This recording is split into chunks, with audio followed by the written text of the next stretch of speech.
I let Squarespace AI design my entire website. Crazy results. First, the original site.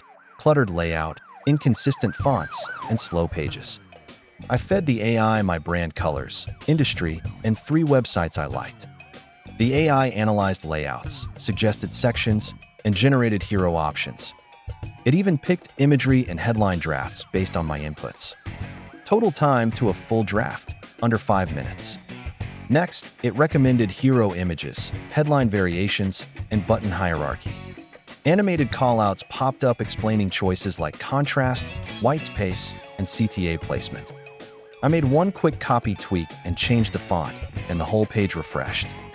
Now watch the before and after side by side. Same content, way cleaner design. The final site felt modern, fast, and surprisingly on brand. I was honestly blown away.